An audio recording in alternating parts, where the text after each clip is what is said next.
নির্বাচনকে সামনে রেখে বাংলাদেশের 11টি রাজনৈতিক দল এক ঐতিহাসিক ঐক্য করেছে। আমরা আমাদের ইশতেহার প্রকাশ করেছি।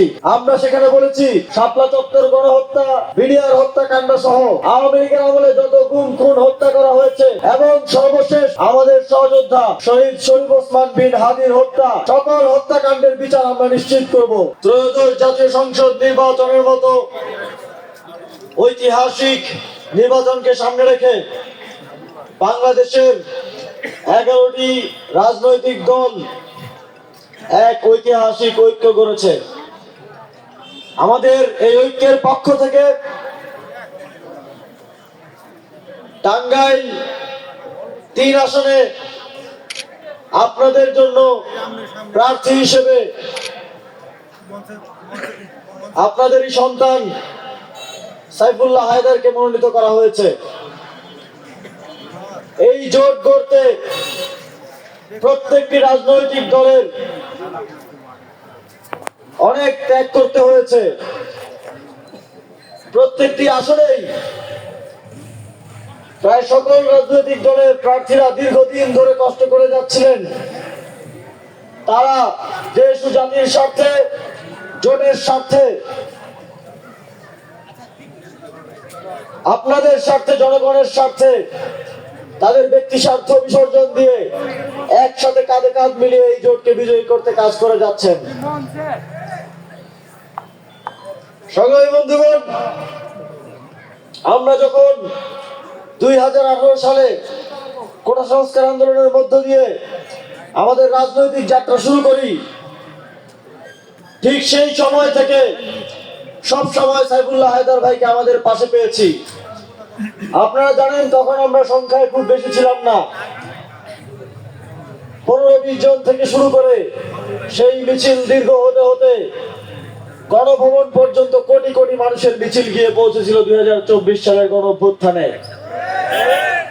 তবে আমাদেরকে আমাদের সেই সূর্য সন্তানদের মূল্যায়ন করতে হবে, যারা সেই শুরুর 15 জন 20 জনের মিছিলে ছিল, তাদেরই একজন সাইফুল্লাহ হায়দার। আমরা গর্বিত যে আমরা 11 দলীয় ঐক্যের পক্ষ থেকে তাকে আপনাদের প্রার্থী হিসেবে মনোনীত করতে পেরেছি।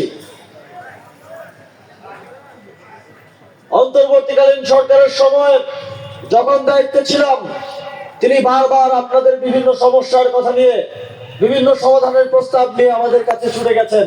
অন্যান্য উপদেষ্টাদের কাছে বিভিন্ন সরকারি দপ্তরে ছুটে গেছেন।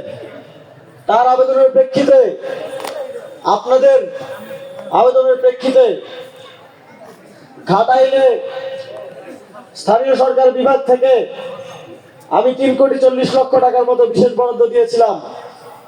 এছাড়াও বিভিন্ন রাস্তাঘাটের সংস্কার এবং নির্মাণ কাজের উদ্যোগ গ্রহণ করেছিলাম। তিনি যখন কিছুই ছিলেন না, একজন রাজনৈতিক নেতা হিসেবে তার দায়িত্বের অতিরিক্ত তিনি আপনাদের জন্য করেছেন। আপনারা যদি তাকে নির্বাচিত করেন, তাহলে আমি বিশ্বাস করি তিনি আরো শক্তিশালী রূপে আপনাদের জীবন মান উন্নয়নের জন্য কাজ করে যাবেন। সংগ্রামী বন্ধুগণ, আমরা আমাদের ইশতেহার প্রকাশ করেছি।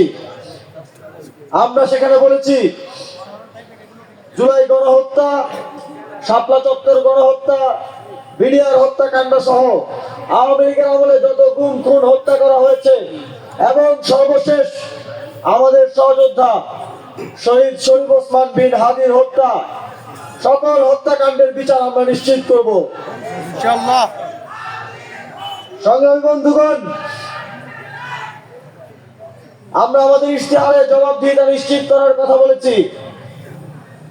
আমরা বলেছি, মন্ত্রী, এমপি সহ সকল জনপ্রতিনিধি এবং উচ্চপদস্থ সরকারি কর্মকর্তাদের প্রতি বছর তাদের আয় এবং সম্পদের